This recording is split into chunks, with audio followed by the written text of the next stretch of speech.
Hi, everyone. This is KLMeri. And this is Soda. We're back with our 50-second podcast. And today we're going to talk about all things Star Trek Discovery show, mainly because I finally caught up with Soda in watching all seasons of Discovery. Finished that recently, I would say, so it's kind of fresh on the mind. But in the past, we have when Discovery was past its second season, we did a podcast where Soda sort of gave highlights what was going on in season 1 and season 2. So today we're going to talk about the whole show, all the way from season 1 to season 5, and just takeaway of the show itself, maybe in comparison to some of the other things we've seen. So I'm really excited to get started on this topic, Soda. Discovery was the first of the new Age of Trek shows that we had, and it's also the first one to finish. Since then, we've had also, Lower Decks, which we talked about already. But it is going to be interesting to talk about Discovery because it's the first live action show that ended. Well, I think technically Picard has ended. Oh, right. Well, yeah, I guess I tried to forget that one. It's, yeah. It's interesting because when we did our 50th podcast and we were watching that 2016 documentary, at that time, this show was known that they were working on a show, but this first season didn't really air until 2017, I think. Yeah. Um, and then it ran through 2024. Is that right? Yeah. Yeah, pretty sure. Yeah. So Yeah. let me tell you a little bit what I did. Obviously, I watched this like back to back to back. So not when it was, live airing. I had watched a few episodes previously, like here and there to see what was going on, but I'd never watched it straight through. So that's how I did this consumption, if you will. Mm-hmm. Um, so it really allowed me to, like, the moment a season finale was over, I knew I was going right into the next season. So there was no waiting in between, no real lag. So for me, it was like the start of a story, a really wild ride all the way to the end.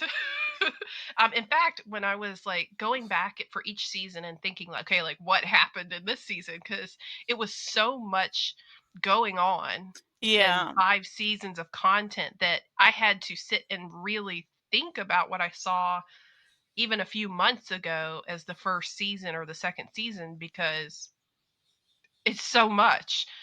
That's what I took away from, like, I was like, wow, this happened and this happened and this happened in one season.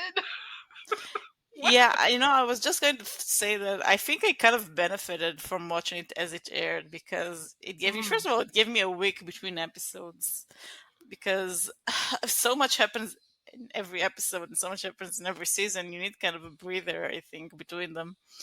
And then it gave me, the time between the seasons. But you watched it back to back, so I'm curious how that affected your Yeah, view so I of the show. typically had like 2 to 3 days in between each set of episodes that I watched. So Hmm. typically, is watching two at a time. Especially at the end, or where we had two-parters, or where there was like a two-parter finale or something of that nature. It was like, let's watch them together. Um, and even then, there were times where there were a couple of weeks or like a week in between getting back to it. That I just went, I just don't remember what happened. Because again, I think it was full of action and full of many plot threads, and yeah, Yeah. I it's a lot of information to throw at you at once. So I actually think you're right in that probably you getting to digest it like one a week um, probably helps you like settle it in your mind a little better. So I kind of felt inundated at certain points. Yeah. It's like a wave crashing over me of what's going on. Yeah. Very I, fast paced in that sense. yeah, I think more than any other show, what makes Discovery stand out is that every season has a seasonal arc, and all the episodes revolve around the seasonal arc. There isn't like there are very very few what you would call maybe filler episodes. I mean, both Strange New Worlds tend to have seasonal arcs, and also Deep Space Nine also kind of had seasonal arcs, but most of the episode didn't revolve around seasonal arcs. You know, they just kind of spread out the plot of the seasonal arc throughout the season. With Discovery, it's basically like a long, continuous story from episode to episode.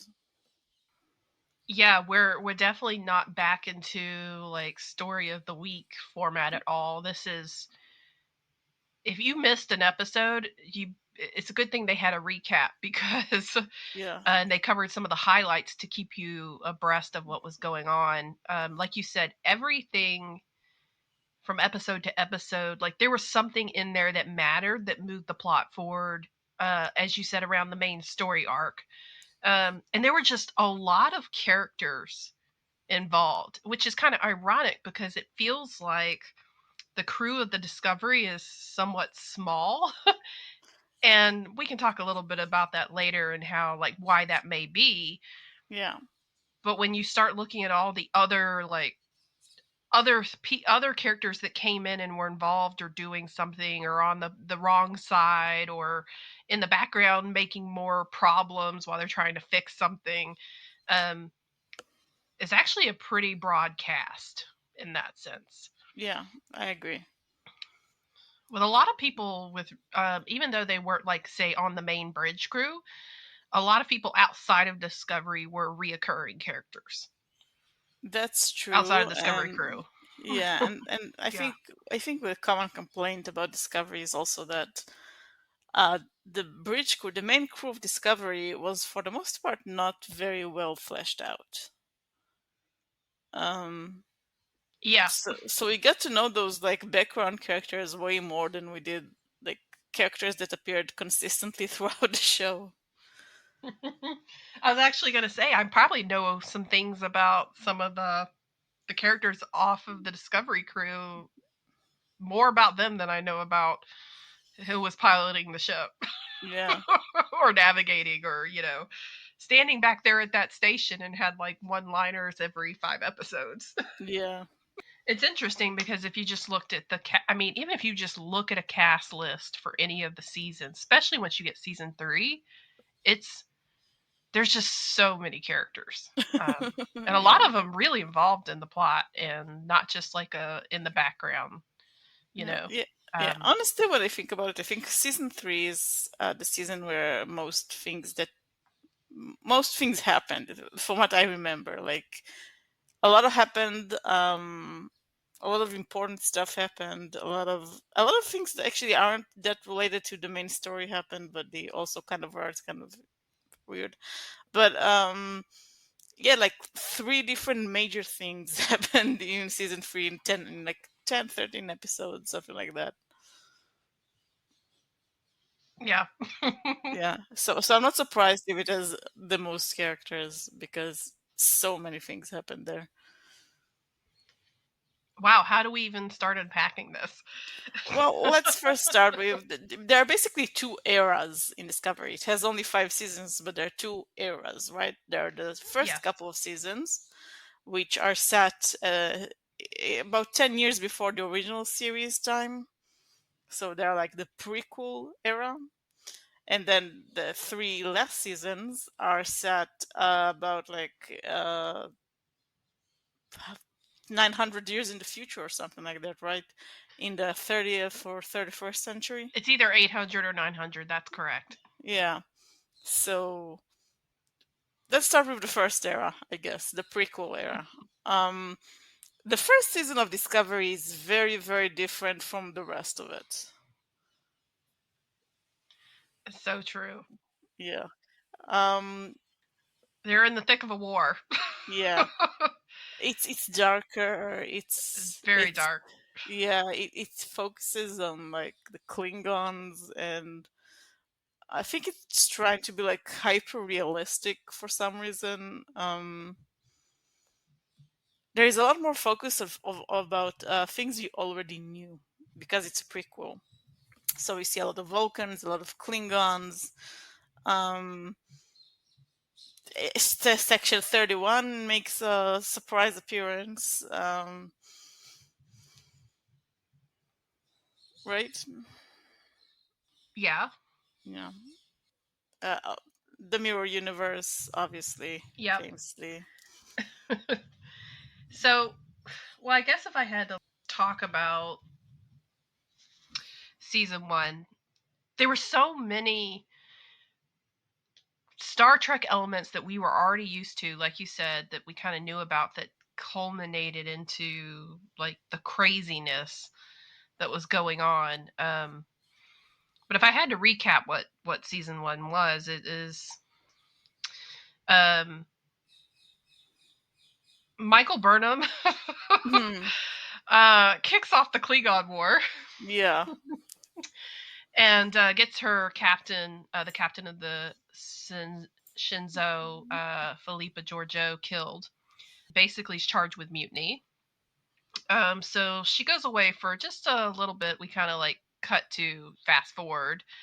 The Klingon War is underway, and she ends up on the Discovery, which is now a ship, like a science vessel, captained by someone named Lorca. And they've got this super secret technology on it that she discovers, which plays a big role in essentially what they're trying to do is find an advantage in the Klingon War because the Klingons are winning. Yeah. And they end up with a spy on board, even though it's kind of a complex thing. But this super secret technology is called a spore drive, and essentially is a different way to travel. You basically can jump through this mycelial network, and if you know where you're going or have the right navigator, you can land exactly where you think you will. So you're essentially jumping from one spot to another, as opposed to doing like warp drive or impulse engine. Yeah. And that's the thing that is going to make the ships be able to like have the advantage over the Klingons and hopefully turn the tide of the war. But it turns out that Lorca has this idea that through this mycelial network they can actually jump into another universe, and lo and behold, they do. And it's the Hmm. mirror universe, where they pick up a new crew member, the Emperor Philippa Georgiou, and in the process bring her back to Prime Universe, and then they learn that Lorca was actually originally from the Mirror Universe, and it's a whole other kind of mess, because the war is going on, but now they're actually in a position to try to at least have a ceasefire with the Klingons. Well, in the meantime, the Klingons are, we should probably mention, they're not united. Like there's the Klingon Empire, but who's really running it, because it's a bunch of houses that fight each other.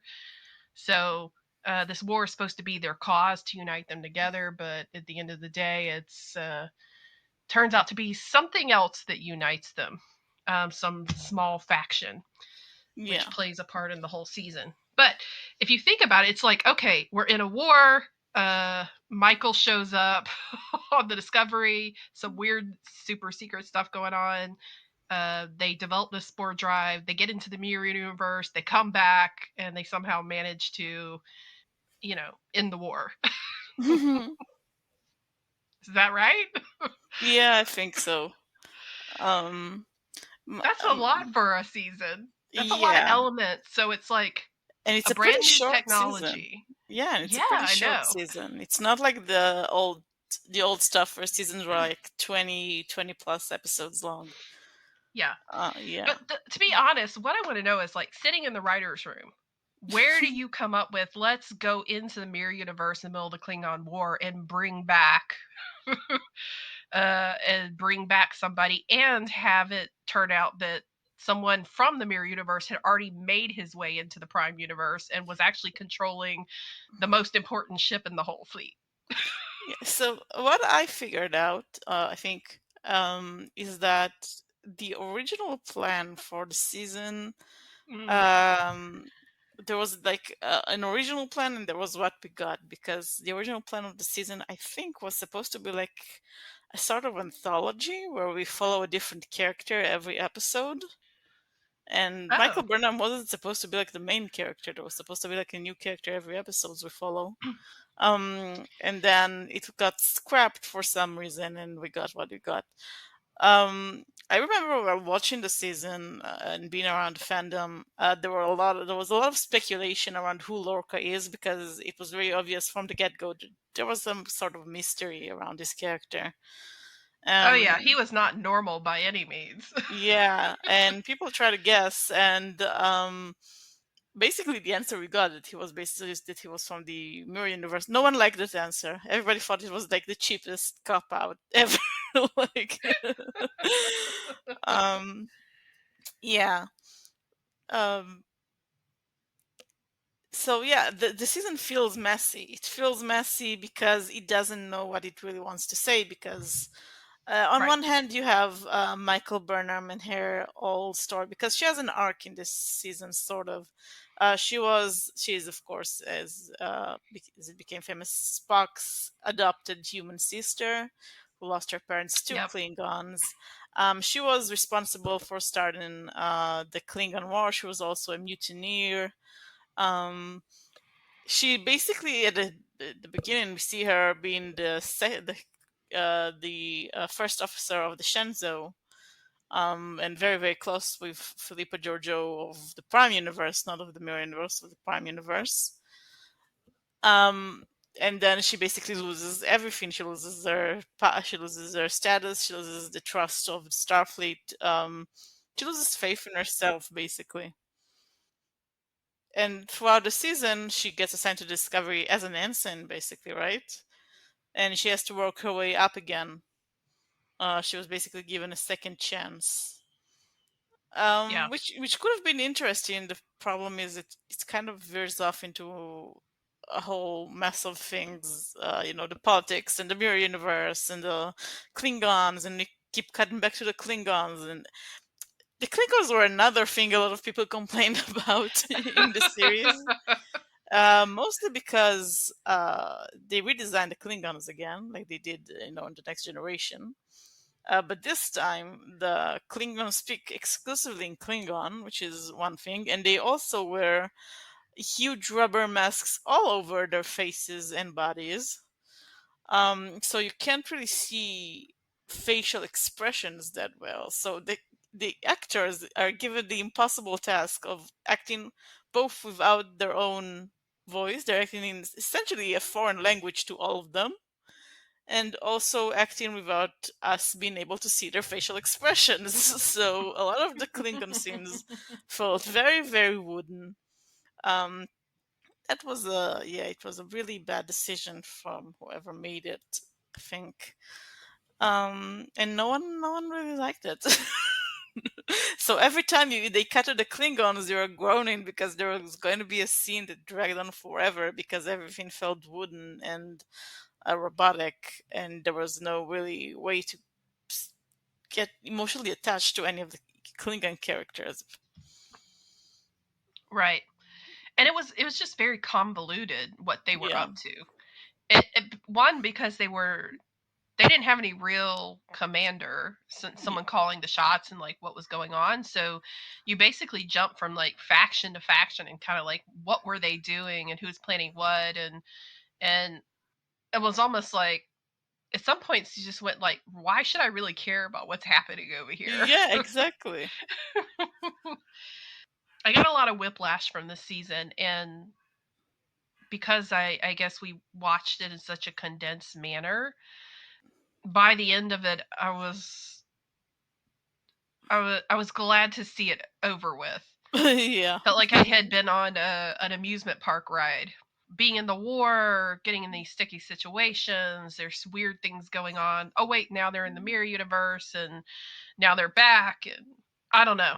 But through all of it, I was very convinced that even by the season 1, the Discovery was going to be the Michael show. um because and thank you for telling me that they had planned to like maybe do like look at a character, like one character per episode or something, because and that they ended up scrapping that because I think so. Yeah, I think that's what I read at the time. Yeah. yeah, it's clear that like the main character of the show is going to be Michael. I mean, obviously we're watching her sort of redeem herself in the eyes of Starfleet, but we see how broken she is. Like Yeah. I don't think at any point in season 1 is she less like really less broken, but she is trying to like at least get a place where she's maybe a little bit more accepted, into a crew. But at the same time, the captain that she was going out on a limb for turned out to betray everyone, right? Yeah. And had a weird obsession with her. Um, it kind of leaves you at the season 1 where they're still a mess. And thus we enter into season 2 where it's like somebody needs to take command of this ship because these people need a leader that they Yeah. can believe in. And I Yeah. think that's how we start season 2. Yeah. Basically, yes. Yeah. If I remember correctly, season 2 starts with like there is a new captain assigned, and then they never show up. Basically. Yeah. uh, yeah. And Yeah. and basically Discovery having now like actually has it has a spore drive that works. Yeah. And at this point but when we open into season 2, it's like, okay, everybody's just coming out of the war. The Klingons are off trying to unite themselves, or really railing against uniting themselves against this new leader who happens to be like one of the characters from season 1's like, past love interest. um, and what's going on with the Federation is they're picking up the pieces. So the Enterprise, which has mostly been kept out of the war because they are the flagship and could have been like the last man standing, right, in the Federation if things had gone really, really wrong, has come back. And so the Enterprise is undergoing like a new outfit, whatever. Pike is available to captain the Discovery. So it's Captain Christopher Pike. So return of a character we saw introduced in the original series. At the same time, something weird is still going on in space. Naturally, there's these unknown distress signals. And every time they go out to investigate, they come across like some civilization or planet or some entity that is in distress and needs them to intervene. But they're trying to track the source of signals, and that's really what the Discovery's mission is as a science vessel, right? They're like, what is this new thing? Is it a threat? And it turns out that the Klingons have noticed the signal as well. So that kind of brings the Klingons back into season 2. That's where we start to get some crazy stuff going on. So they term this, let's just say, signal, this unknown signal, is Red Angel. Yeah. Okay, that's what we'll call it. Red Angel appears, and it's starting to appear like on a cadence that they can kind of get familiar with, but they're really having a hard time figuring out like where it's going to be next. The Klingons send someone to kind of, and it's returning character Tyler. They send him back to the Discovery to be part of that, and in the process discover that there is another faction within Starfleet, Section 31, who's also sort of tracking the Red Angel, but for a different purpose. And the Mirror Universe character who came back from season 1 into Prime Universe, Philippa Georgiou, is in the hands of Section 31, Yeah. helping them. So there's essentially two different groups within Starfleet chasing this thing. Like, what is it? Then we get introduced to, I think this is the turning point in the season for me, was when they encountered the spear. right? Because that becomes the key to like what's happening. Yeah. It's this big entity, they call it the spear. It's essentially like collected like thousands of years worth of data from all different races across the galaxy, maybe other galaxies. It's just like this huge data bank of information, and it needs to go somewhere because it's dying, and it ends up embedded in the computer of the Discovery. And so Discovery's carrying what is essentially is like a gold mine of information that even they like couldn't even begin to access and kind of understand. And that becomes the thing that everybody kind of wants. Most particular, this strange new thing called Control, which turns out to be the true enemy of the season, is an AI that is determined to get access to the spear data. And this is how we then get connected, what will lead us into, as you said, the other arc or the other setting of the other 3 seasons. Is something is going on in the future that is causing this red angel to come into the past and leave essentially like markers. It just gets so complicated from there. Yeah. Yeah. It just Even it's talking so about it, I'm like, as I start to try to describe it, I'm like, nobody's going to believe me as I'm describing what's happening. it's not even a question of believability. It's like it's so complicated that like It's it's hard to complicated. just explain it. Yeah. So we learn that the red angel is Michael's mother, her Yeah. birth mother, who she thought was dead, along with her father, which is through some kind of, I think, Klingon attack when she was Yeah. very young. And that's how she ended up with Spock's family, got adopted. But it turns out her mother was actually part of a secret project to develop a time travel suit. Her mother used it to escape when the attack happened. Her mother got stuck in the future, and apparently the future is really bad.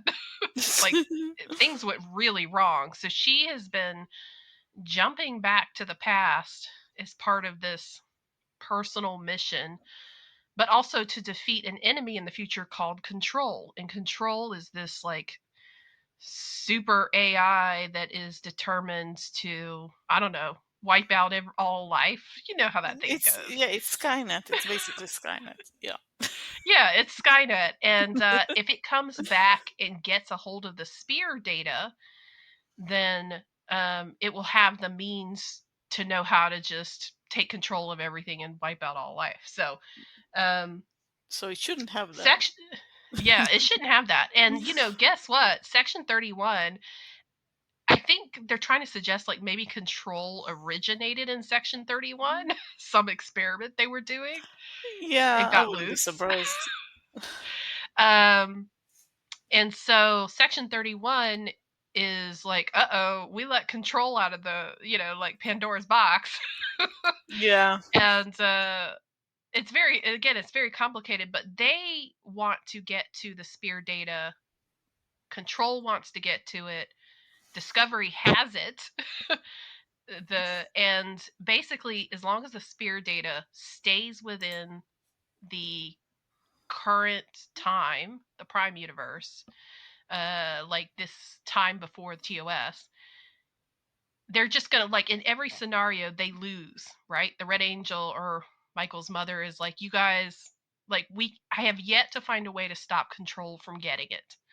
So they think the only solution is to take the data to the future, Yeah. or basically where somehow Control cannot follow and not like get a hold of the data. So there is going to be a one-way trip for Discovery and Michael, who can now use the Red Angel suit to lead them into the future. Time jump.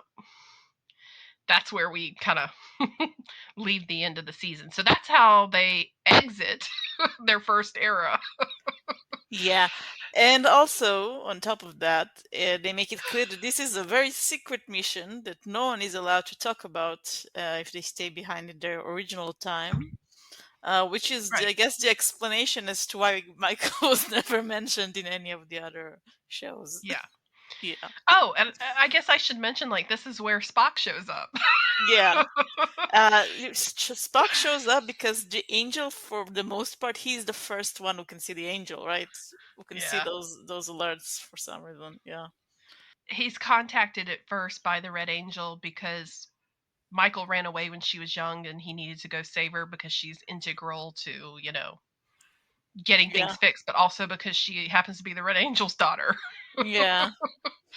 And Spock ever since has been able to have like some mysterious connection to the Red Angel.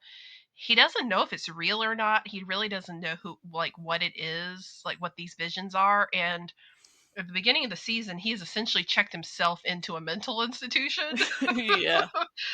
to be studied. But halfway through, he breaks out, and Section 31 accuses him of like murdering people to escape the institution. But obviously that's a cover up because they were trying to get rid of him. Yeah. And so Spock is like gone rogue and there's a manhunt. So Section 31 is not only chasing the Red Angel information, they're chasing Spock, and Discovery has to get to Spock first. Well, Michael does because it's her Yeah. brother. And she knows he's somehow connected to the Red Angel. Yeah. So, And again, all of that in like what, 13 episodes, 15 episodes, something like that. yes, I tell you, it's like I got back. I thought I got off the roller coaster at season 1, but no. No. It had just hit the bottom of the before you start climbing the hill again Yeah. and then come back down the other side. So, um it was another wild ride in season 2. And then Pike, well, at least Pike is the captain, did not betray them. That's true. The only Um positive. yeah, I think Pike was like the most popular part about this season. Yeah. Also, Spock, the person they cast as Spock is also very good. Yeah. Yeah. Yeah, this is the last time Spock sees his sister because guess what? She's been catapulted into the future along with the Discovery crew. Yeah. Yep. Yeah, I think by that point, there was a lot of criticism about Discovery, about being, it being a prequel and set in the past, and why why everything always has to rehash the past in Star Trek. Which I guess they took to heart in a way. I don't see how they could have, milked more story out of the Klingons and stuff, because everybody hated those too. Um, yeah. So they chose to take Discovery to the future, which honestly I think was a good decision. I Hmm. think the latter half of the series is a little better than the first half. Yeah. So my first take on season 1 and season 2 was the show went directionally in so many places. Like the writing was all over the place. There were like plot threads that didn't tie into the main plot. There were things that they started that they dropped. It was messy. It was so messy, and with all the action after action after action, how complicated things were to explain behind what was going on. No fan could have prematurely guessed from like the tiniest of clues, if there were clues in the buildup of what was actually going on, because it was too complicated.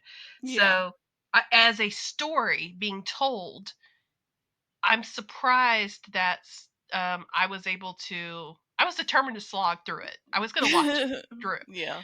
but I can imagine that there were probably some people who just went too much. Yeah. Like Yeah. I'm confused. I don't remember what's happening. I don't know what's happening. Um, I keep like getting all these Klingon scenes. And now I have to care about some baby between the potential mother of all Klingons and whoever this guy is that keeps showing up. It's just a lot of stuff to take in. So when we got into the next era, the writing smoothed out. Yeah. It did. It I got think better. The storytelling got tighter. and it was more Trekky. Yeah, I think it's partly because they weren't bogged down with all the Yeah. prequel issues. You didn't have to take into consideration, oh, how will this, how do we settle this with current canon? Because that's supposed to take place before canon. So, once you go to the future, you don't have to deal with that. So you're much more free to write whatever you want. So let me ask you a question though. If they had not decided based on the, let's say, if we assume it's based on the criticism that they decided to move the show into the future, they had not decided to do that, would they have even had the Red Angel arc? Because that's what introduced the future element. You know what? I think so. I think they still would have had it. Just maybe would have found a different solution because I think they did one. Bring back Michael's mom and all of this stuff, Hmm. and Spock, obviously. So yeah, that's kind of where we leave things, right? Like now we are completely in the unknown. Yeah, The future, like 900 years later, there's not really canon to go off of here, so they're really forging like new material with this new era in the Discovery show, and yeah, they're going to do it across 3 seasons, so that's pretty nice. It gives them more room rather than having to drag in all of these like uh or what I'm trying to say, not drag in, but work in the context of events that they already know have to happen yeah, because they are stuck in the canon of the prequel before the original series. So yeah, it was good to branch off, especially because Strange New Worlds was in production and it was going to also be a prequel yeah, and cover essentially the same era. yeah. So now we're in the future, um, and the future is pretty interesting. I mean, we have seen glimpses of the future in previous treks. We've Hmm. seen parts of it in Voyager, especially, and in Enterprise. But this goes off, this, I think they do the smart decision of saying, no, we are going to do something, we've never seen before. We're going to be completely original, basically. So there is no, so if anyone expects like talk of the Time War from Enterprise or something like that, you won't see them here. Yeah. Let's just say it's as much of a surprise to us as it is to the Discovery crew. Yeah. Every bit of it. Yeah. So season 3, well, let's just say this. Saru is sitting in the captain's chair. Yeah. I kind of started my seasons with who's captaining this season. So we had Lorca in the first season, Pike in the second season, and then of course Discovery has to go off on its own to the future. Saru's already a part of the crew. He was the first officer, so naturally, like he's next up. He's essentially going to captain the Discovery into the future. Um, Michael is separated from the Discovery crew. Like that's the very first thing. She lands in the future before they do, and so she gets a first look at like how things are. And of course, she's shocked because Federation who? Starfleet what? um Everything's really bad in the future. There's this really, like, let's say, dystopian thing going on. Um and a lot of pirating, a lot of like every race for themselves. Planets are no longer united because the Federation, while supposedly it still exists, is very isolated and like nobody knows where it is, and it's clearly not running things in the galaxy. Yeah. Well, one of the first things they discover is that warp speed is off the Yeah, table. Basically, no one can yeah. travel at warp speed anymore because all the dilithium in the universe disappeared. It exploded the It shell. exploded. Yeah, it They exploded, called it all the of it. burn because if you were in flight when the burn happened and whatever triggered the dilithium to essentially explode, killed a whole bunch of people. Yeah. So not just like not just Starfleet ships, but ships from every race, anybody who was using dilithium powered. Yeah. Which was apparently all the ships because no one can travel at warp speed anymore. Right. While nobody was really sure what triggered it, if there was like a third party out there who, it was like an act of terrorism, or if it was a something that somebody did by mistake, nobody's really sure. All they know is they have suffered since. Dilithium's become very rare. Naturally, what happens when you just kind of break the whole infrastructure of a federation, right? Yeah. Or what everybody uses to get around, things have to start over. People have to find other ways to, let's just say, to survive. Yeah. So And that puts yeah. Discovery, the ship, in a very good position because not only do they have some dilithium that isn't exploded, they also have the spore drive. So they are basically the only ship capable of traveling great distances at, at great speeds. Yep. Yeah. Yeah. And they seem to be of an old school mindset that they want to help people, and it's not like bartering, trading, me above you kind of attitude. So that's also, Yeah. let's just say, very rare. So essentially, Discovery and Michael realize the culture, the ideologies of when they were from, were in jeopardy in the future. Yeah. And their personal mission becomes to find out where is the Federation. They think it still exists somewhere. Get to it and figure out like what caused the burn, and like what can they do to turn the future around, because things suck. Yeah. Um, the thing is, because Michael landed like a few months or a few years before the Discovery, she kind of gets lagged up on them because when she lands, she meets up with someone who is basically a smuggler or a courier, as they say in the Yeah, they call them future. couriers, but they're smugglers. They're smugglers, basically. A smuggler, and when she kind of strikes up a friendship with him, and his name is Book, and he kind of teaches her the ways of the future, essentially. Um, so when she meets back up with Discovery, she can help them understand where they are and what's going on. Yeah, and so I mean, obviously she's not been living the life. It's been what, like a year or something? Yeah, I think so. Like a Um, year before the Discovery shows up. she's not been living the life of a Starfleet officer because there's no Starfleet. She's basically been living the life of a smuggler, Yeah, and it has taken her out of the mindset of what it means to be in Starfleet and like holding up your ideals. So when she comes into the Sea Discovery, her point of view is, I don't feel like I belong here just because I've lived such a different experience for the past year, and I don't know if I'm still cut out to be a Starfleet officer. So that's going on in the background of the whole season, but it turns out that get to visit Earth. So Earth is obviously like it's back on its own.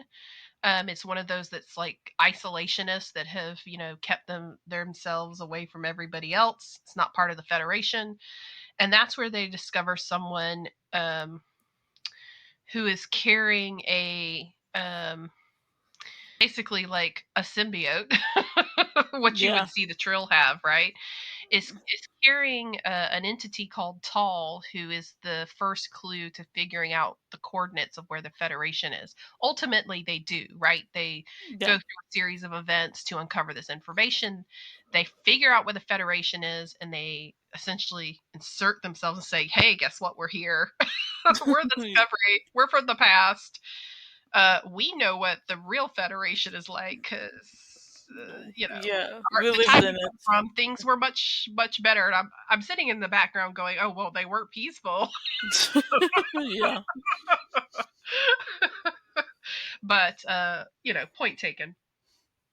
And so they have at first a hard time convincing the admirals or the command that's in charge of Federation that there is a reason to figure out why the burn happened. Like, we should know. And the Discovery crew is very determined to track that down. Whereas the Federation sees them as like essentially the best ship that they have. Yeah. Yeah. They could use that ship to go in and continue some of what the Federation was about, which is like helping other people, and making contact with some of those planets that left the Federation. But the Discovery is like, nah, we're gonna go figure out what happened to break everything. Yeah, I mean, Starfleet can also, like, examine the spore drive and try to replicate it, so they'll have more Yeah. ships that can travel great distances at normal speed. But yeah, Discovery's like, no, we are going to um, figure out this mystery that you haven't been able to figure out for the last 100 years. exactly. Yeah. And they do Yeah. somehow. It's again one of those really like going down the rabbit hole scenarios, to even explain why the burn happened. Yeah. It's so weird. Yeah. It turns out that a Kelpian, Saru's race, right? Yeah. A Kelpian, a young Kelpian, is responsible in his distress, was unintentionally responsible for causing the burn. Yeah.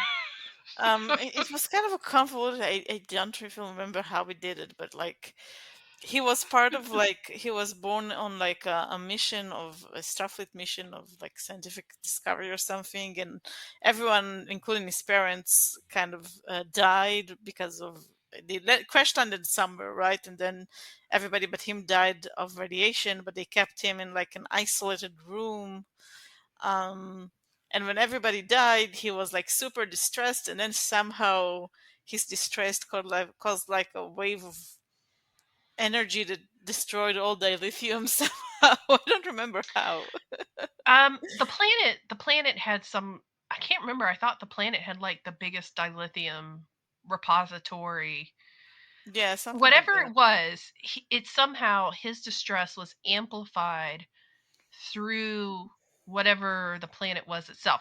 Now, interestingly, the thing I do remember is that basically the whole planet was like a hologram, Yeah, because his mother, before she died, who was one of the scientists, had like created this, essentially created something to help him cope with being alone, um, and being stuck on the planet until he could potentially get rescued at some point. yeah, So, and the crew had to convince him that they were real, that there were people who existed outside of his world, and it just happened that Saru was the best person to reach him because they were of the same race. Um, and then that's how they ultimately uncovered that he accidentally had caused the burn. yeah, His like fear or distress when his mother died or whatever just blew out all the lithium in the galaxy and everybody's ships and set them aflame. Now, what's yeah, interesting is, they obviously learned like what caused the burn, but they had a hard time even convincing like uh the people who thought they might have been responsible for it, which was, if you'll recall, Navarre. So Navarre is the planet of united races, Romulans and Vulcans. yeah, As we know in canon series, Spock encourages their unification, and they had been working on some kind of technology. I don't remember what it was, but they thought maybe they had triggered it, and so it was a technology that they didn't want to share with anybody else because they're like, we might have accidentally caused the burn. And there was a lot of back and forth on figuring out, um, on whether or not everybody felt it was okay to even go in to figure out what the burn was. It's politically weird. Yeah. Let's put it that way. For a whole bunch of planets that decided to, drop out of the Federation, they had a lot of say in what the Federation was doing. Yeah. Anyway, so we end season 3 with the burn has been figured out.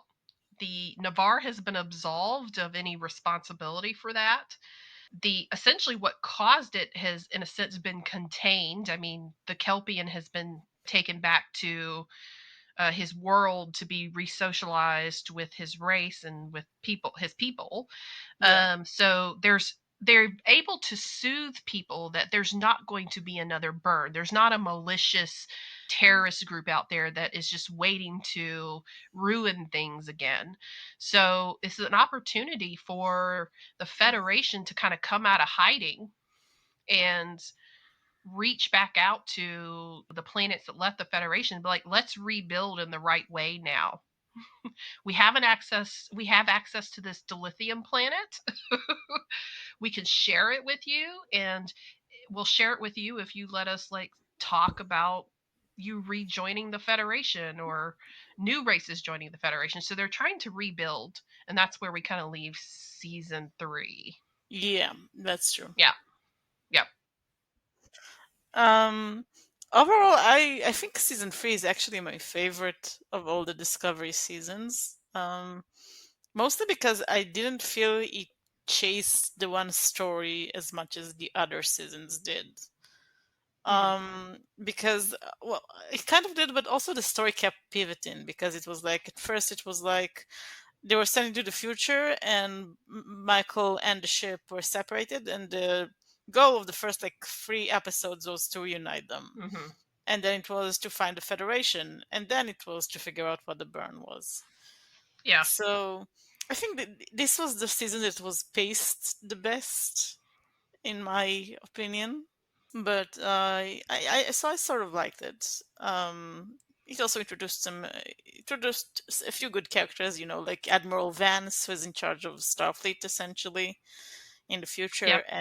and Book, who is a very good character, the courier that Michael ends up with, who later joins the Discovery base. Sort of joins the Discovery. He's not really an official crew member, but I came out of the season with feeling good that the writing had been better.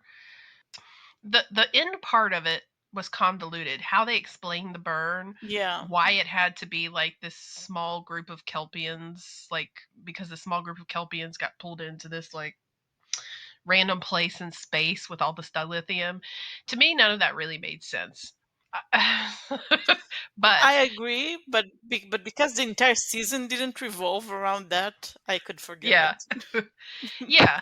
In fact, I was a little annoyed that they were just like, we have to figure out why the burn happened.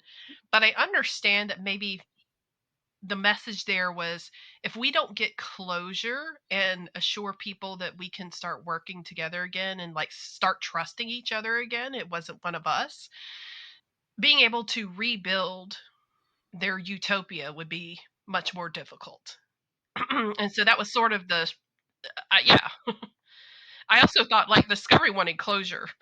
No, I also thought like, there was a danger of this happening again because no one knew why this Yes. happened. So there was like, I think Yeah. it was like a pretty rational thought of like, it could happen again. Yeah. And this time there is another ship with the lithium, so they could, potentially be in danger if they don't find out what it is and make sure it doesn't happen again. Nobody trusted anybody, and Yeah. they were living in fear that the burn could happen again because they didn't know what caused it. Yeah. It was again solving a mystery that essentially like the Federation felt they didn't even have the resources at the time to go after because they're too busy just surviving. Yeah. I get why the Discovery is like, hey, we're here and we're determined to chase it down. I don't really like their attitude about it, but at the end of the day, it's what gets us to a hope that the dystopian that they have landed in, the dystopian future, can start to turn itself around, because who wants to watch 2 more seasons of like dystopian Yeah, darkness and see it get worse, right? I'd rather see yeah, them working towards their utopia for the rest of the show. exactly. So that I appreciated. Yeah. The one thing that bothered me is that by next season, by next season, things seems to be improving at like max speed. Oh Like yeah. by next season, everything feels a lot more, better. And I was kind of disappointed. I wanted them to keep, slowly build the Federation. And nope, everything is all right. We can move on to the next huge story arc of the season. Oh yeah. The next 2 seasons basically are like huge story arcs. Well, yeah, You're right in that season 3, it was not as intense as whatever they were chasing or fighting against in the next 2 seasons, and what they had Eh, been yeah, chasing or fighting against in the previous 2 seasons. yes, That seems to be the theme of the show. yeah, So season 4, again, I yes. marked it the top of my list. Michael is captain. Some would say finally. uh, yeah, some would say too soon. Um, but we'll get into that.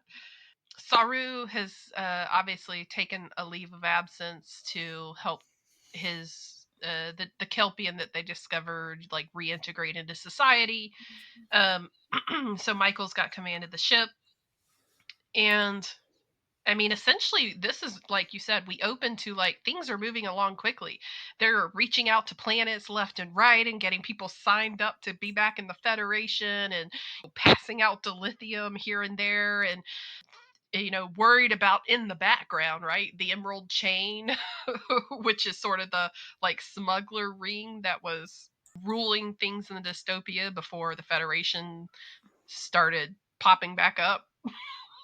Yeah, um, and then there is a major disaster. Okay. And once again, it is something that has just shown up in the galaxy. Nobody knows what it is. But it is truly life threatening, in the sense that this anomaly shows up in a star system, and just like obliterates it. We'll learn later like what it is and why. But the unfortunate thing is, it gets into the system that has Quajon, which is, Book's home world, and he narrowly escapes being obliterated with his planet and the people, all his family and everybody on it. It's just wiped out.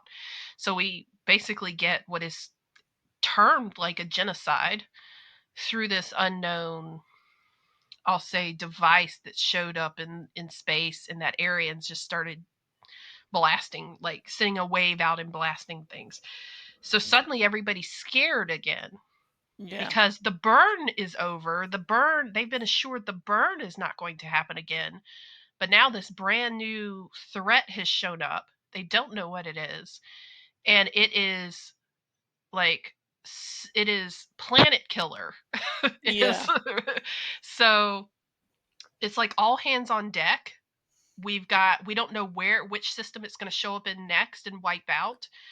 Everybody's got to like scramble to figure out what it is. How do they stop it? Who sent it here? Is it, from some kind of terrorist act or something like that? And it's just a complete mystery. And in the meantime, you've got people who have narrowly escaped or whose races have been wiped out, and everybody's suffering. It's like re-triggering post-traumatic stress disorder for for everyone in people the who've universe. lived in the dystopia, right? Yeah, everyone in the universe, basically. Everybody in the universe. So whether you're in the Federation or not, everybody, like, for example, like Navarre is not quite in the Federation yet. They've been in talks, but like everybody shows up at the table to say like, what do we do? And once we figure out what it is, how do we approach it? Do we just try to destroy it ourselves? Do we figure out who sent it here and try to communicate with them? And so this is where you get like your classic round table discussion where everybody's like voting like a democracy, like voting on what they should do. But then you've got some actors in the background, right, who have like very staunchly on one side of the campaign, and they're going to do anything at all costs to make sure they get what they want. So Yeah, it's a mess.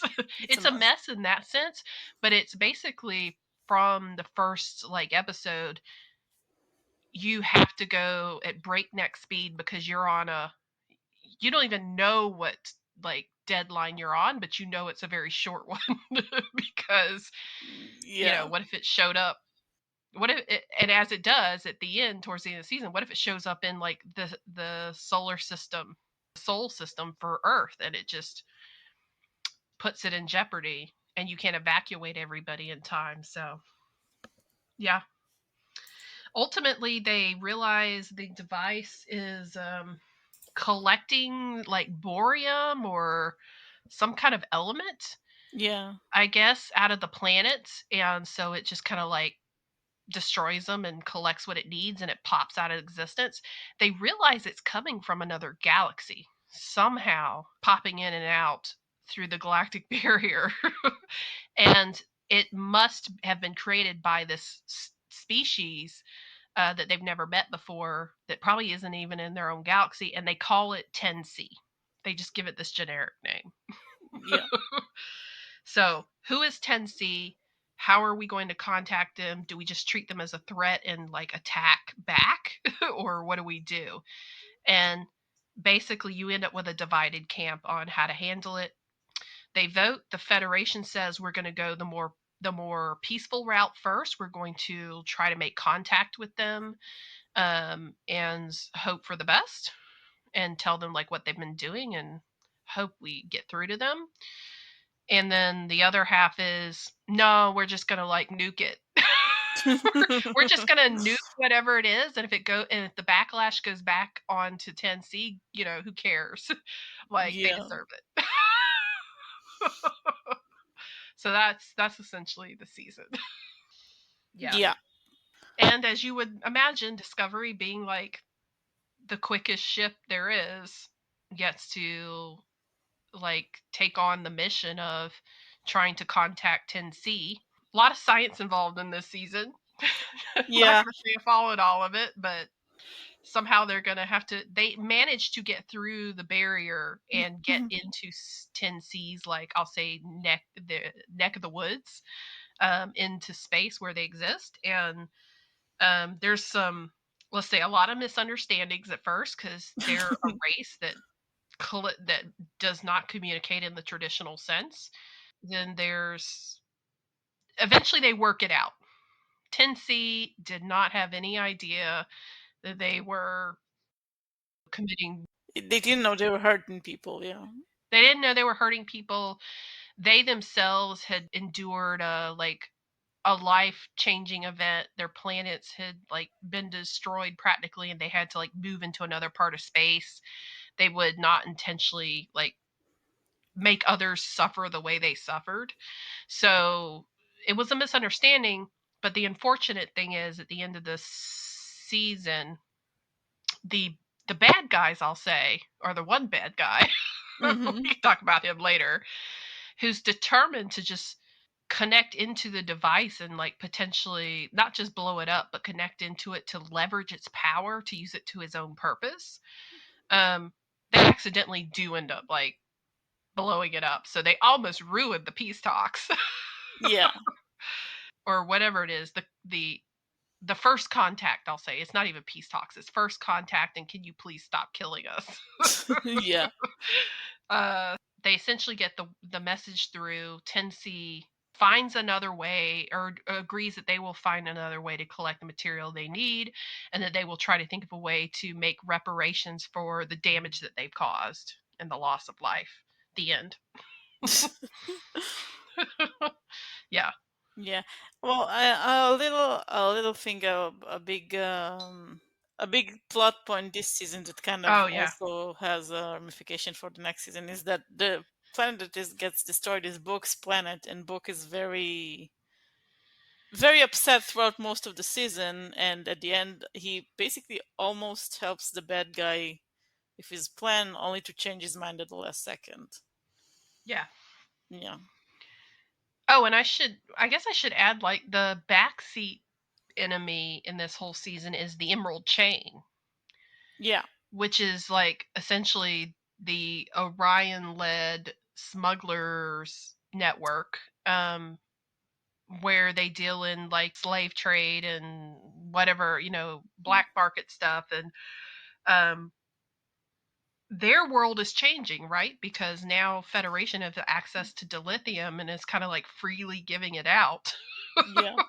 as much as they can, and it's cutting into the advantage and the power structure that the Emerald Chain has, and therefore the Emerald Chain in the background is like essentially causing problems, kind of in the way that like Klingons used to show up in the original series at the wrong moments and cause problems.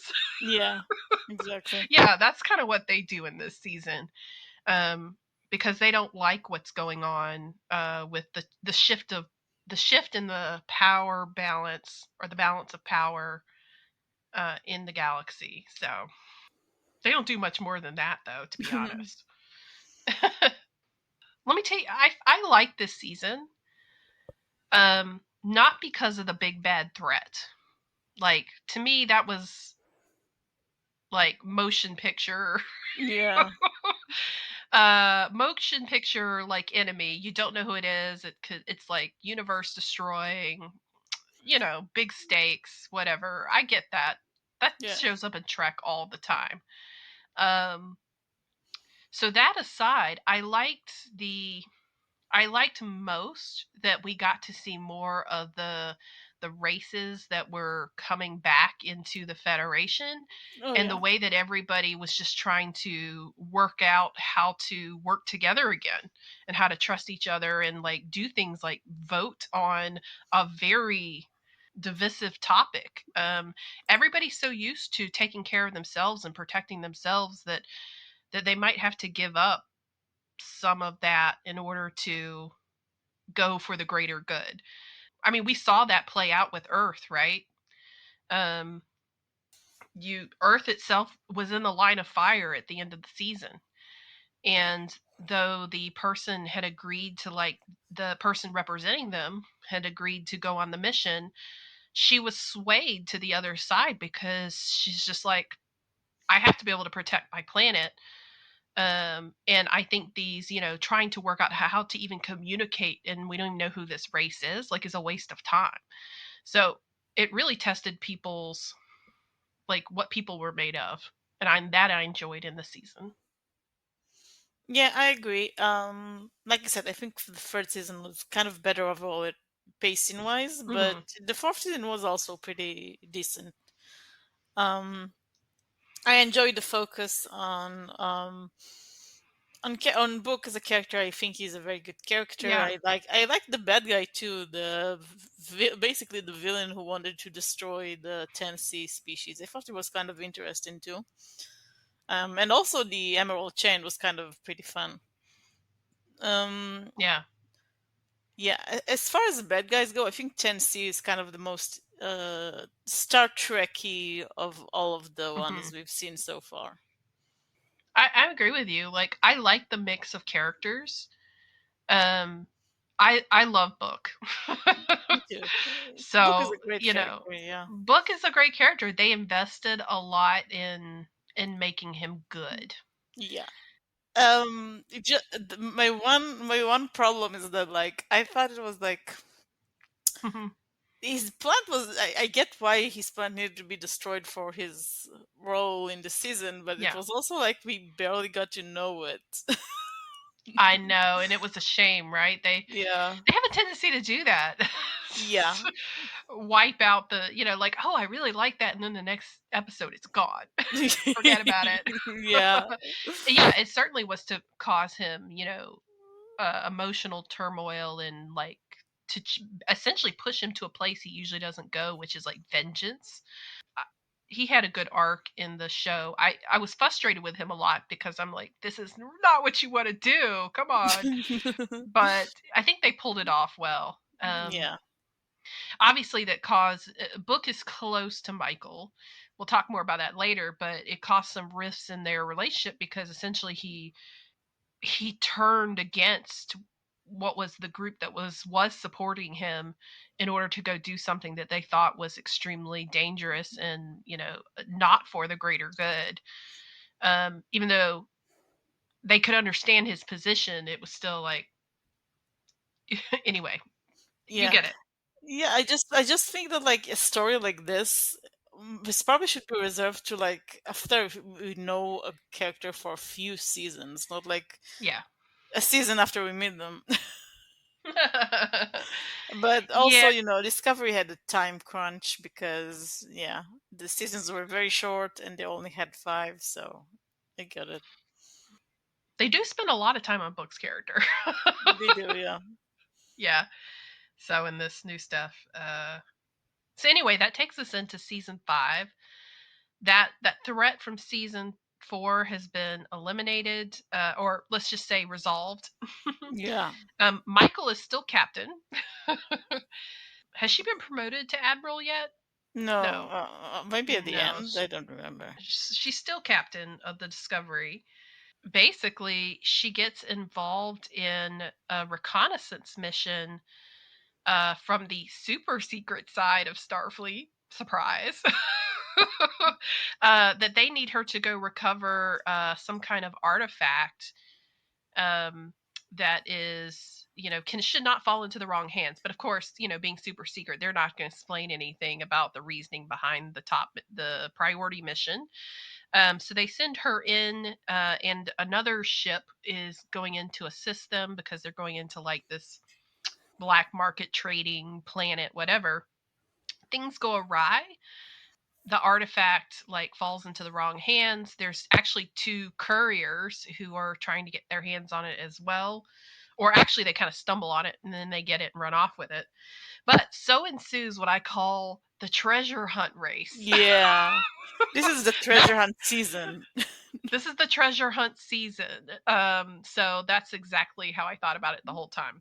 Yeah. So it turns out that we're going to bring back in an old known species from the next generation called the progenitors.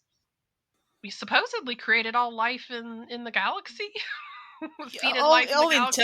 all intelligent life, I think, maybe. Yeah, intelligent life. So Yeah.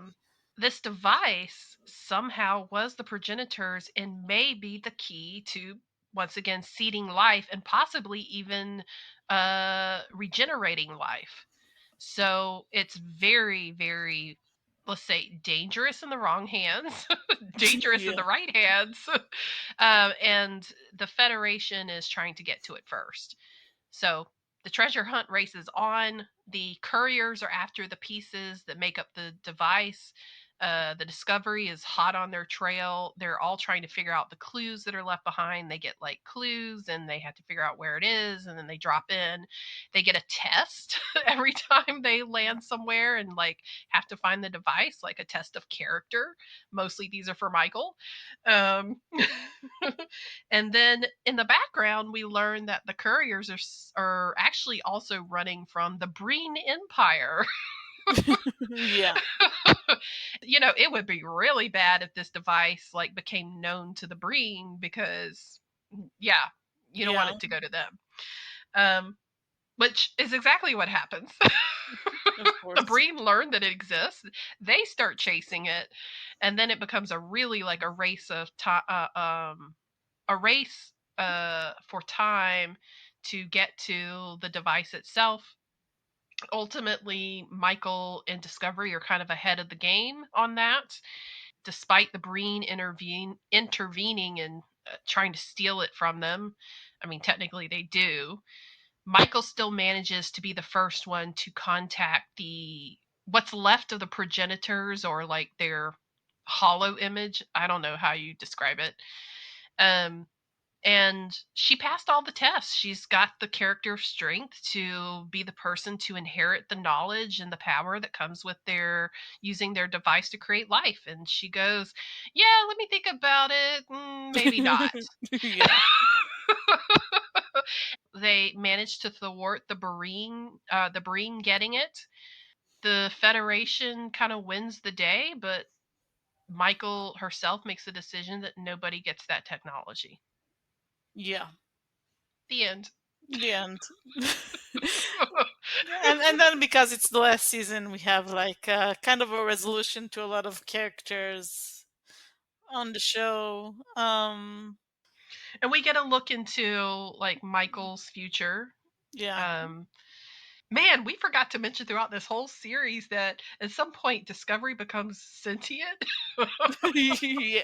I think it's yeah, it's the sphere, right? Because they absorb the sphere. Yeah, the sphere. The sphere Yeah, in the merges second with the season. ship's computer, and the ship's computer becomes sentient and is a part of the crew. Yeah. Yeah. Yeah. So that was Discovery.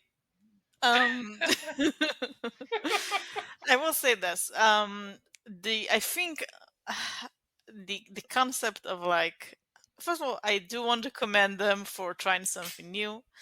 The concept of like season long arcs is kind of new to Star Trek, though it was mostly I think done because it was popular in TV shows in general at the time, but I think overall it was an unsuccessful experiment.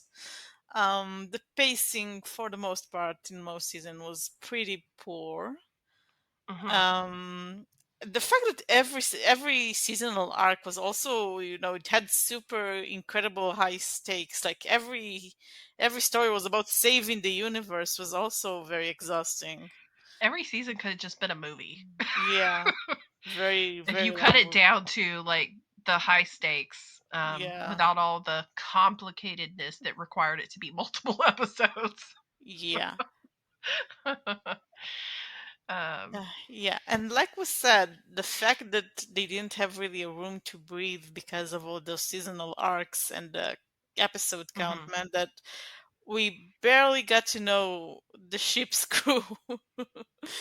um, I think they kind of tried to fix that in later seasons, but it was too little, too late. You're absolutely right. Um, the character development for anyone other than just the couple that were like leading the show uh, was sacrificed Yeah, for the sake of the storytelling. The storytelling of with the whatever the arc was.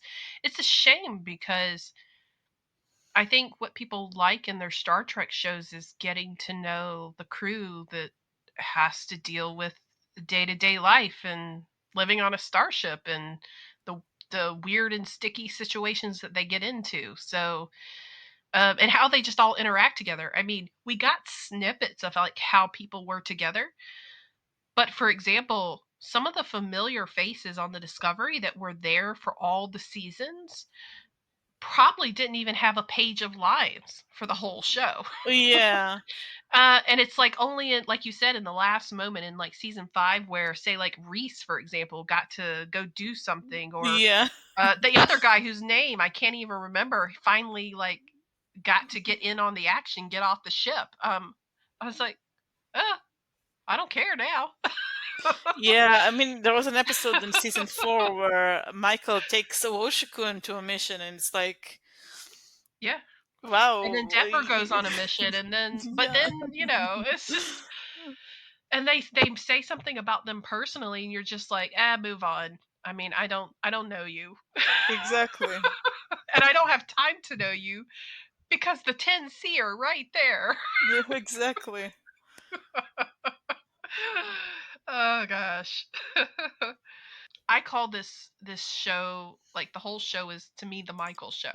Michael was the focus for every season. It was on what she was doing, thinking, feeling, how people perceived her.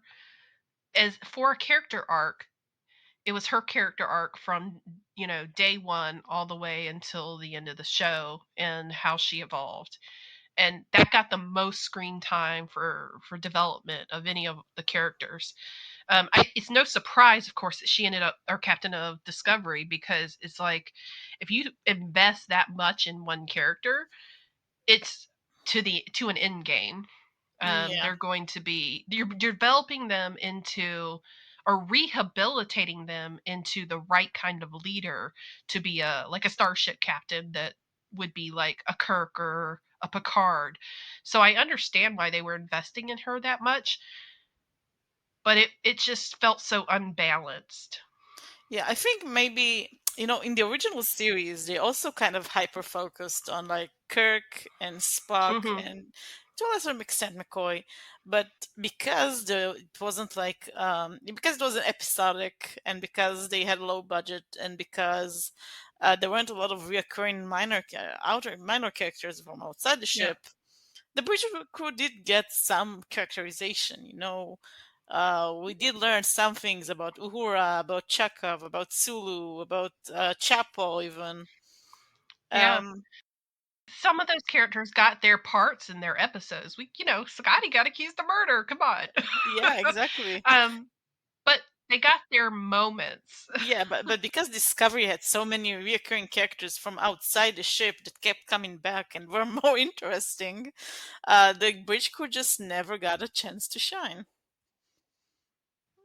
And really, Michael outshone them all narratively. Well, I mean, Um, I think there are yeah. other characters on the ship that also got some development. Saru, for example, Saru did. Yeah. or Stamets to some extent, or Tilly, and Adira when she joined.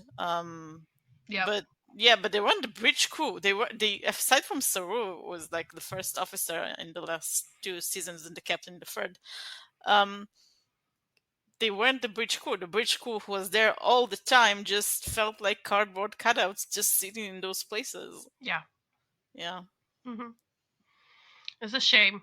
yeah, It's a shame because when we talk about how they projected the relationship between the bridge crew or between the crew and their captains, they're much more personally connected and invested in each other than I've seen in other shows. yeah. And the more you think about it, it's not even a question of how much screen time they had because you had characters Hmm. like Jet Reno who only appeared in like 2 episodes a season or something like that. But she was so strongly characterized that you kind of got her from her Oh yeah, very few screen appearances. yeah, Yeah, it was just kind of the writers just didn't really make an effort to make the bridge crew interesting. yeah. I mean, where it fell down for me was, well, because the bridge crew were not interesting and a lot of the side characters were like popping in and out, Yeah, the fact that they were so insular as a crew and it was like us against everybody else, they were willing to just blatantly disregard orders and go off the rails to like save one of their people. I could only like say, "Oh, that's because they have been through trauma after trauma together. They're all trauma bonded." I That's all I guess. could say about why they were so like attached to each other. That didn't seem like a healthy thing. It felt Because unearned. they're Yeah, it felt unearned. right, exactly, felt unearned because we didn't get to see them just be like friends or just do this or that. With the exception of like Saru and Michael, they Yeah, put a little more investment in their like brother sister relationship. yeah, So, but everybody else, it was like Awashakun and Detmer were supposedly really close, but you never actually really saw it other than them just looking each other on the bridge. yeah. It's like you want me to buy in that they're just going to sacrifice everything for each other, but you don't give me the backstory. Without it, that's beyond the trauma. So there you go. It annoyed me, to be honest. I don't like that Yeah, I mean, there was in one my episode. characters. Yeah, you remember the Ariam episode? Yes. Yeah. So there was a character called Ariam who was very striking from her first appearance because she was kind of a cyborg, sort of. And no one knew what her deal is until there was one episode that focused on her, which was also the episode where she died. Exactly. So I'm just thinking to myself, they could have just had like an episode that focuses on a character at a time. I would have liked more episodes like that, without the character dying at the end, though. But I would have liked more episodes focusing on a bridge crew character one at a time. That would have been interesting. So let's switch topic a little to we've talked about like other captains and Yeah. how they compared to each other and um like what they had in common or how they were different. Where does Michael Burnham fit now into our, captains of Star Trek? Um my first impression was that they wanted her to be a female Kirk. Really? I Yeah, didn't I didn't get that impression actually. I got that impression not from the beginning, but once we got into like season 2 and then beyond, she was, especially when we got into like season 4 and then season 5, where she was just like, I love the treasure hunt chase and I love the adrenaline. And, it's not, I'm only alive when I'm like trying to stay attached to the top of a starship and warp. I mean, it gave me not like TOS Kirk, it gave me Abrams verse Kirk, Oh, the maybe. adrenaline, like kind of like a little cowboy who really likes to just, disregard orders and go do his own thing because he thinks he cannot be wrong up until he learns his lessons. I don't really think so. She actually feels more settled in my opinion. I don't know. I don't feel she's like as brash as Abrams Hmm. versus Kirk. I don't remember getting this impression from her. I got this impression every time she disregarded something in the chain of commands and Well, did her I own mean, I thing. mean, which captain didn't do that though? It's just kind of all captains do that. Um, Personally, I think she's like, I think, well, first of all, that's her first time being a captain in the fourth season, Yeah. so she's bound to make some mistakes. Um, Oh yeah, I think her I do think it was a long road to show her even being ready to captain a starship because she wasn't even settled with herself, right? yeah, For a long yeah, time. yeah. Even being a captain, she wasn't necessarily settled with herself. It took years. I mean, if you follow the narrative. So I think maybe the best comparison is actually Archer, because she's Hmm. also kind of exploring completely new territory. I mean, Archer was the first captain, it was his first command, and it was also like the most advanced ship at the time. And she's also commanding like a different ship with different capabilities in a different time than what she's used to. So it's different, kind of a different world for her. Um, so I think that's actually the closest comparison I can find. Hmm. Yeah. I think the main difference like between her and Archer would be her curiosity. Yeah, Because she's originally in the science field, she's whatever she calls herself, like a xenoarchaeologist. I don't know what she thinks she is. Um, but she was very much into like solving mysteries and getting to the science behind it and the logicalness, right? Because she's raised by Vulcans yeah, and she's supposed to like have a lot of rationale behind her decision making and her actions. I think where that didn't jive for me was in the big first two seasons, she tried to adhere to her Vulcan upbringing more closely, and then we saw the change in her once she was sent into the future and became like a temporary courier, and then finding her place in the new Federation. um, she became increasingly more emotional in some of her decisions up until I think she gained the maturity to temper that with what most captains do, like be able to temper some of I'll say, gut reaction with what's logical and what the rule book says. Although she didn't pay a whole lot of attention to the rule book. Yeah. Yeah, I think yeah. Archer has more well well, Archer is also not the best written captain in the Star Trek canon. Um and he is a lot more like violent and fight oriented than uh Oh Michael yeah. is. Um but yeah, I also think, I mean, Archer is also kind of curious. He's just more about, the travel, and he's a pilot basically, and an Yeah. engineer, I think, also. And yeah, she's a scientist, so yeah, they do come from different perspectives. Um, but yeah, I mostly agree with you though. Otherwise, So she's interesting. yeah, She was, I won't say a loud personality, but she was a very, you couldn't not pay attention to what Michael was doing. well, she was the So main character basically. she was the main character, but actions affected everybody most of the time. Yeah, Of course, it was also high stakes all the time. of course, yeah. I mean, that was really the exhausting part of the writing, right? I mean, every Yeah. time it's like pressure for pressure, pressure for every episode for the entire season. And a lot of the pressure landed on Michael. I mean, at the end of the day, she did a lot of the saving.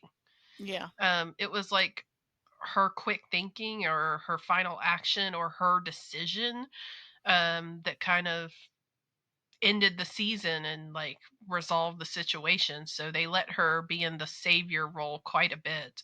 I mean, there was her crew supporting her, or the Discovery crew, like in the background, but again, they were like secondary to what Michael had to go through to save the day. yeah. If you were looking at it from a psychological perspective, there's a lot to unpack.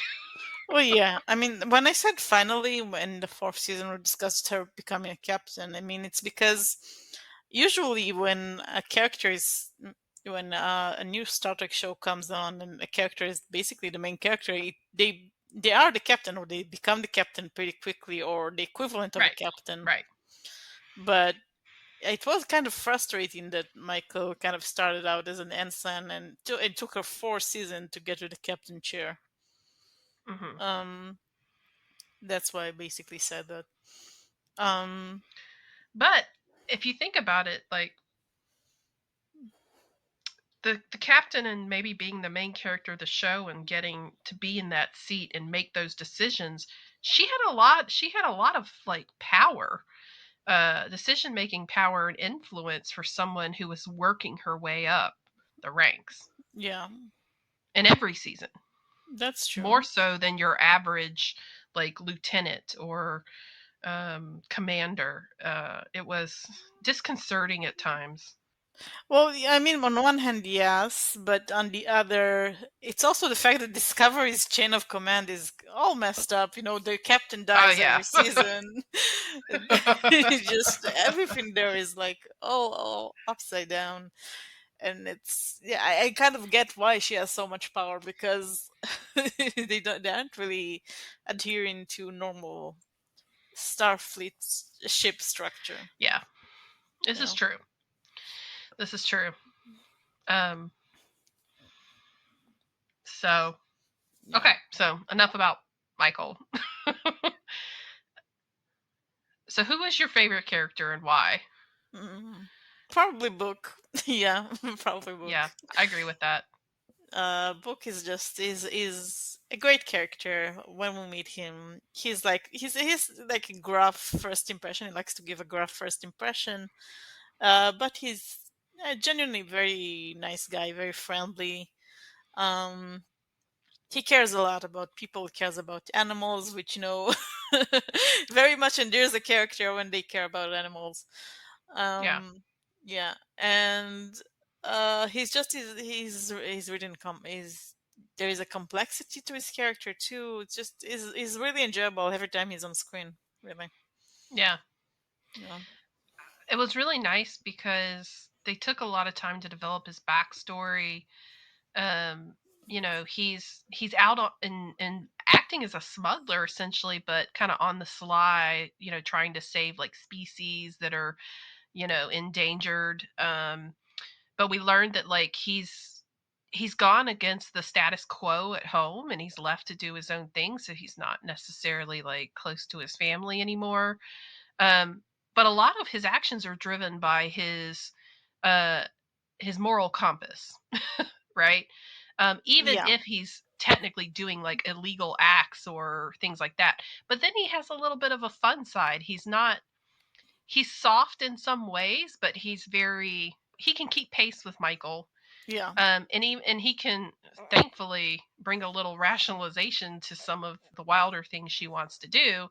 But ultimately, even if he goes along with what she's doing, Mhm. um, he's the more empathetic. This might be because of his actual powers of empathy. Um, Mhm. there was also a certain calmness about him, like a steadiness maybe, that we didn't see in Michael, that complemented her when they were together, which they were all the time. He Yeah. was, her partner, and so he had some characteristics that balanced out hers, um, which also I think made him more likable. So he is my favorite also. Yeah, I completely agree. So, and I felt really bad that he had to go through in season 4 what he did, because I was like, In the first episode, we meet him. He saves a sort of giant worm that originally belonged on his home world, right? yep, And I was just thinking, like, all of this effort in the beginning of the season, the fourth season. Oh my god. I know. Yeah. Apparently, the sanctuary though, where he was taking some of those species, still exists. So Yeah. that's good. Yeah, I mean, it was so mean to kill off his entire planet. I mean, I know. they could have just gotten the same effect of just maybe killing his family or something. No. I mean, look what they did to Spock in Abrams verse. Yeah, they seem to enjoy doing this. Huh? I know, I know. I mean, they also did it to the Romulans, so Yeah, I'm with you. Book was also my favorite. I really enjoyed, again, and I think this is to the point that they didn't develop some of the bridge crew characters very well. Um, Reno was good. yeah, I really liked Admiral Vance. At first, I wasn't sure I would like him, but they really did well with his character. I think through seasons yeah, like 4 and 5. I agree. Trina was also good. The Nivaran prime minister or head of Yeah, government. Yeah, isn't it Uh, weird how they just like took these within an episode or within a couple episodes? You had a good understanding of like who they were and how they operated, yeah. like, and why they did that. I didn't think I'd like Rainer at all, but to be honest, he grew on me, and I really appreciated like the development they put into his character, particularly once he took, like the first officer position, Hmm. um, next to Michael. Yeah, I really enjoyed Raynor. I liked oh, what's her name? The person who was leading Navarre. Trina, I said her name is Trina. Oh yeah, sorry, you did say it. Yeah, her relationship with Saru was so cute. Yeah. And then there was the actual Federation leader. Oh yeah, I I didn't really like her character that much, but they did write her really well. yeah. It's so interesting. It's like all these people in a position of power, and they gave them like pretty decent backstories. I also liked Michael's mother. I thought it was really weird when she showed back up in the future. I mean, I was hoping she would, because we all didn't know if she had made it back, Yeah, but that she had joined the like Kim Watt, what is it, the Navarre the subsect, yeah, Quad Milan or Kamat something. Molat or something like that. Yeah, the Romulan nuns basically. Yeah, the Romulan nuns. She joined the Romulan nuns, but like she was entertaining when she was on screen. She was okay. I mean, I don't know. I kind of didn't like the relationship they established between her and Michael, because it was like, Well, no, their relationship was not good at all. yeah, She was hands off. Like her daughter finally makes it to the future and like saved her and all this stuff, and then she's like, "Oh yeah, I'm here, but I can't really like yeah, deal with you. yeah. I'm doing my own thing." Oh, and what was the guy's name that was the villain in season 5? No, season 4. The guy who had been, you know, Um, stuck as a slave and forced to create like this technology for the Orions. oh, I don't remember his name. He was very egotistical. He was like, "You're a megalomaniac character." It was quite funny. Yeah, Except his intentions were not funny. I also like the smuggler couple from the last season. They were Oh fun. yeah, Locke and whatever her name was. Yeah. They spent a lot of time developing, yeah, like No, their relationship. yeah. As we said, they do know how to give characters good characterization. They just didn't do it for the bridge crew. Yeah. Yeah. You want to know who was the one person that really threw me off in this whole show? Who? Harry Mudd. I mean, he's a returning character. He is. I mean, he is supposed to be stupidly villainous, but anyway, Yeah. It was actually kind of fun to see him again. somewhat. Yeah. I actually did like Lorca from the first season. I liked him. I knew he was gonna be like a bad dude, but like as a character, he was Yeah. pretty. Though maybe it was just the actor's charisma, because Jason Isaac is pretty good, but Yeah. I kind of liked him. I liked watching him do things slyly. And Michelle Yeoh was pretty good as Giorgio, Oh, even yeah. even her very first story was kind of weird. So, I mean, they definitely had some good actors and actresses in the show.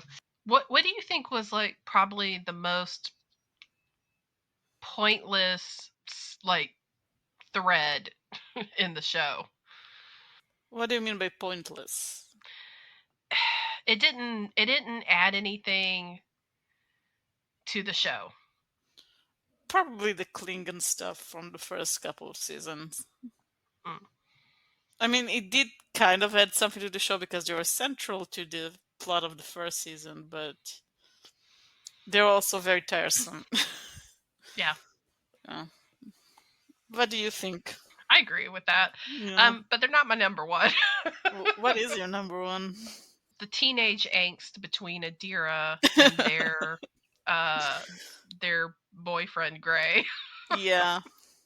It was okay. I think, Stamets and, they kind of wanted to focus on like the queer family aspect between Stamets and Hugh and Adira and Gray. Mm-hmm. Um, it is weird though that of this family, two members died and then came back to life. I know, right? One came back in like a spore regenerated body, and the other one came back into essentially like a android. Yeah. I guess I didn't enjoy watching like teen angst in in the show when all this high stakes stuff was going on. Yeah, It took that was kind of distracting. Yeah. it was distracting. And I was just like, there's a time and place for that when you have a show that's like Deep Space Nine or the Next Generation, where they focus on like two people and the relationship and what's going on. Like they have more time to go through their like personal lives. Yeah. But when you inject like some of that stuff in there, it took me out. I was too busy worrying about how they're going to get through whatever life-threatening situation was going on in that episode. Yeah. The Klingons were quite a distraction, especially in the season. It was almost like, did you only bring the Klingons back because you wanted Tyler to come back into Michael's life and like wrap that up. I think so. Yeah, I think that's the main reason they were there. Ugh, what a waste. Yeah. We are about to get a Starfleet Academy show that is probably going to feature Tilly. What do you think Right. about that? I did not realize the Academy show was set in the future. You could have knocked me sideways. I don't know if it's just I wasn't paying attention or what, but when I saw the trailer and went, "Oh, this is Tilly's Starfleet Academy," which is like supposedly the only things she basically did in season 4 and 5. Yeah. She was either training some cadets or she was taking a break from the academy and just, going on about how she wasn't sure where she fit there. Tilly was very underutilized in the whole show. I thought she could have been a good character, but she was really just the like optimistic sidekick to Michael. And Yeah. so part of me is like, okay, maybe this is a chance to do more with Tilly. And the other part of me is like, I didn't get much out of her in the Discovery show, so I don't know that I'm looking forward to seeing her in the Academy. Yeah. I actually kind of did like her. I think that was Mm-hmm. her purpose generally as a character. I think we did get a pretty good characterization about her, considering but especially that was especially true for the first few seasons. In the last few, yeah, she kind of went off and became like more of a recurring character rather than a main character, which she was in the Yeah, first few seasons. yeah. Yeah.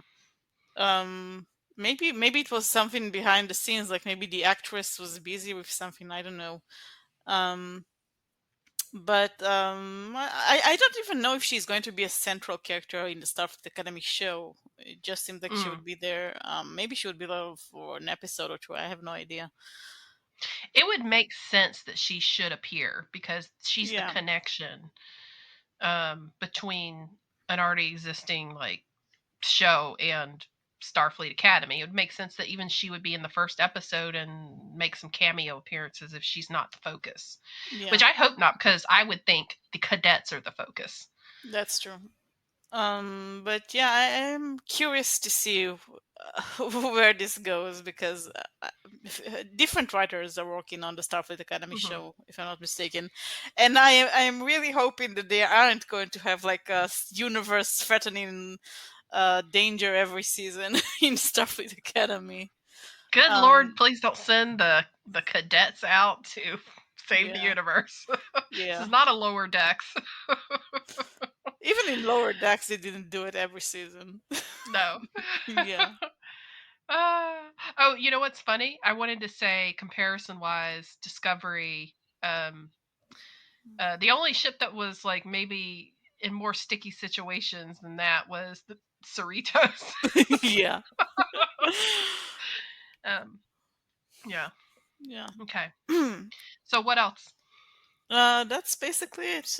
Discovery had some good, it had some bad. Mm-hmm. It ushered in a new age of Star Trek. Because of the second season, we got Strange New Worlds.